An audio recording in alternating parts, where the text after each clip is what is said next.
নমস্কার বন্ধুরা, আবার চলে আসলাম তোমার সামনে নতুন আর একটা ভিডিও নিয়ে। আর আজকে নিয়ে এসেছি বিশাল একটা আপডেট নিয়ে।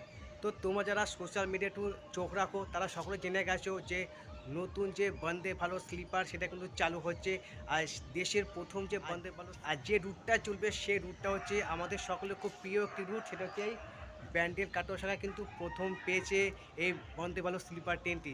যেটা আমরা এই কাটোয়া শাখা যাত্রীরা আমরা কিন্তু খুব খুশি হয়েছি, খুব আনন্দিত যে দেশের প্রথম বন্দে ভারত স্লিপার ট্রেন কিন্তু পাচ্ছে আমাদের ব্যান্ডেল কাটোয়া শাখার উপর দিয়ে কিন্তু যাবে এই ট্রেনটি।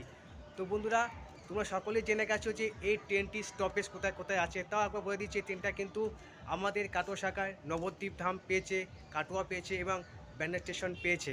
প্রথম যখন এই ট্রেনটির সম্বন্ধে বলা হয়েছিল তখন দেখানো হয়েছিল যে নবদ্বীপ ধাম এই ট্রেনের স্টপেজ পাবে না।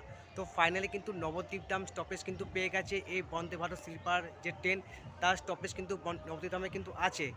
আমি স্ক্রিনে দেখিয়ে দিচ্ছি এই ট্রেন কোথায় কোথায় স্টপেজ আছে এবং কখন তার টাইম। তো দেখে নাও সেই টাইমটা।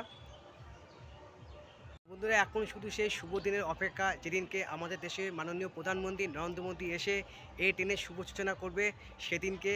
আর যখন এই ট্রেন যখন আমাদের এই ব্যানের কাটোয়া শাখাবর্তী যাবে তখন আমরা নিজেদের খুব গর্ব মনে করব যে দেশের প্রথম বন্দে ভারত স্লিপার যা কিনা আমাদের এই ব্যানের কাটোয়া শাখার দিয়ে যাচ্ছে।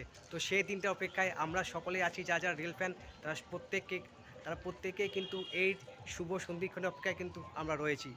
আর বন্ধুরা, ভিডিও শেষ করার আগে সেই দৃশ্য তোমাদের আরেকবার দেখিয়ে দিই। যখন প্রথম এই কাটোয়া পথে সে বন্দে ভারত গেছিলো, যেটা কিনা হাওড়া নিউ জলপাইগুড়ি বন্দে ভারত চলে, যেটা গেছিলো এই আমাদের কাটোয়া পথে, সেই ট্রেনের ভিডিও তোমাদের দেখাচ্ছি যখন প্রথম গেছিলো এই বন্দে ভারত ট্রেনটি। তো ভিডিও শেষ করার আগে সে দৃশ্য আরেকবার দেখে নাও।